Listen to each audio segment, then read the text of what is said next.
بسم اللہ الرحمن الرحیم۔ السلام علیکم۔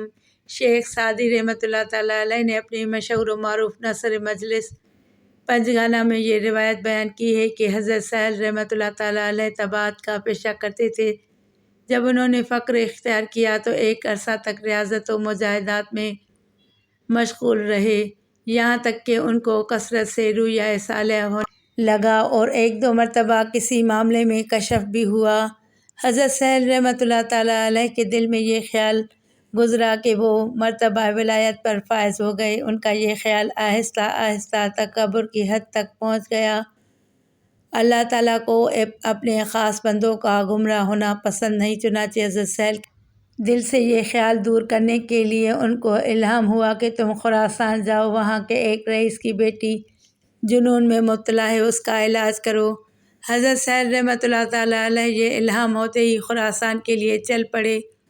خراسان پہنچ کر انہوں نے لوگوں سے اس رئیس کا پتہ دریافت کیا تو انہوں نے ایک عالی شان محل کی طرف اشارہ کیا۔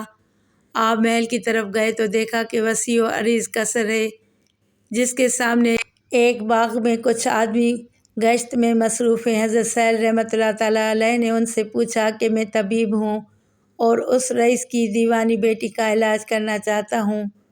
ان میں سے ایک شخص نے غور سے حضرت سہل رحمۃ اللہ تعالیٰ علیہ کی طرف دیکھا اور کہا، میاں معلوم ہوتا ہے کہ تمہارا دماغ چل گیا ہے، آخر موت کو دعوت دینے میں کیا تک ہے؟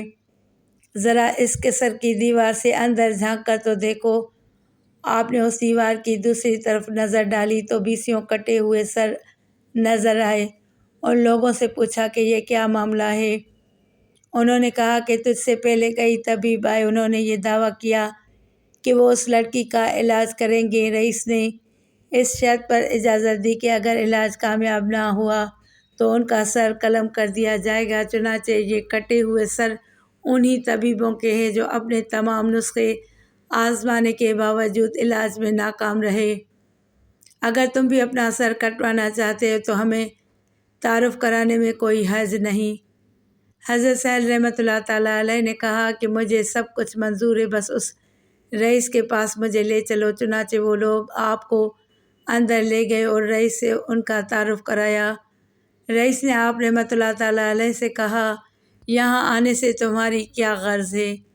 آپ نے فرمایا، میں نے سنا ہے کہ تمہاری ایک لڑکی ہے جو جنون کے عارضے میں مبتلا ہے، میں اس کے علاج کے لیے آیا ہوں۔ رئیس کہنے لگا، پہلے میرے محل کی دیوار کے اندر تو نگاہ ڈالو۔ آپ نے فرمایا، میں نے سب کچھ دیکھ لیا ہے۔ رئیس یہ سن کر بہت حیران ہوا اور سمجھا کہ یہ کوئی بڑا بلند پایہ طبیب ہے جو پہلے طبیبوں کا حشر دیکھ کر بھی علاج پر تلا ہوا ہے۔ چنانچہ اس نے زنان خانے میں پیغام بھیجا کہ شہزادی کو تیار کریں، ایک طبیب اسے دیکھنے آیا ہے۔ تھوڑی دیر بعد اندر سے اطلاع آئی کہ لڑکی طبیب سے ملنے کے لیے تیار ہے۔ چنانچہ رئیس آپ کو ساتھ لیے حرم سرا میں داخل ہوا۔ جب لڑکی کے کمرے تک پہنچے تو لڑکی نے کنیز کو آواز دی، میرا نقاب لاؤ تاکہ میں نقاب کر لوں۔ رئیس کو حیرت ہوئی کہ اس سے پہلے کتنے ہی طبیب آئے لیکن لڑکی نے کسی سے پردہ نہیں کیا۔ اس طبیب میں معلوم نہیں کیا بات ہے۔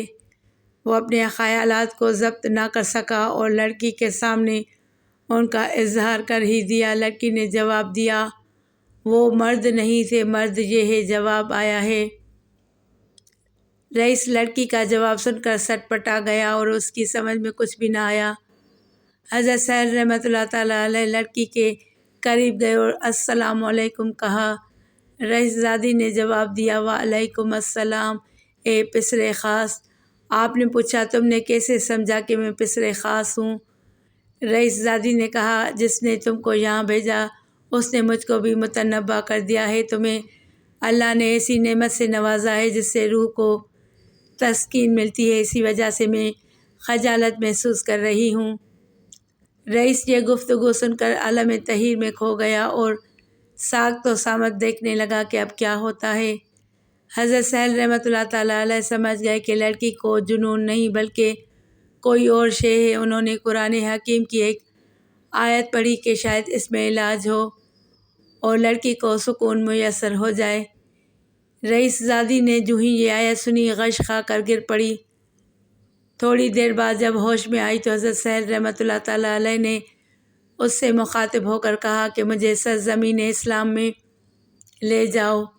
رئیس زادی نے پوچھا سرزمین اسلام میں کیا شے ہے جو یہاں نہیں ہے؟ آپ نے فرمایا ارض اسلام میں کعبہ معظم ہے۔ رئیس زادی نے کہا میرے سر کے اوپر نگاہ کرو۔ آپ نے اوپر نظر ڈالی تو ایک عجیب منظر دکھائی دیا۔ ان کی نظر کے سامنے کعبہ موجود تھا جو لڑکی کے سر کے گرد طواف کرتا معلوم ہوتا تھا۔ حضرت سہیل رحمۃ اللہ تعالیٰ علیہ یہ نظارہ دیکھ کر بے ہوش ہو گئے۔ جب ہوش میں آئے تو رئیس زادی سے پوچھا تو نے یہ مرتبہ کس طرح حاصل کیا؟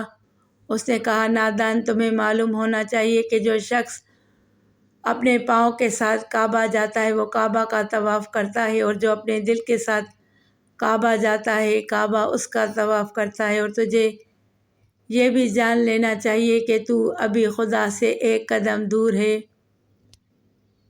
اگر تمہاری خواہش ہو تو میں تمہارے لیے اس راز کو فاش کر دیتی ہوں۔ آپ نے فرمایا میری جان تم پر قربان، جلد کہو۔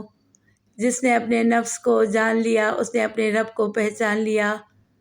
رئیس زادی کا جواب سن کر حضرت سہیل رحمۃ اللہ تعالیٰ علیہ نے سارے حجابات دور ہو گئے اور انہیں معلوم ہو گیا کہ اس دنیا میں اللہ کے بہت سے ایسے بندے ہیں جو ان سے کہیں بلند مرتبے پر فائز ہیں، چنانچہ ان کے دل سے اپنی ولایت اور بڑائی کا خیال یکسر جاتا رہا۔ اس طرح اللہ تعالیٰ نے اس واقعے کے ذریعے ان کو تنبیہ کر کے گمراہ ہونے سے بچا لیا۔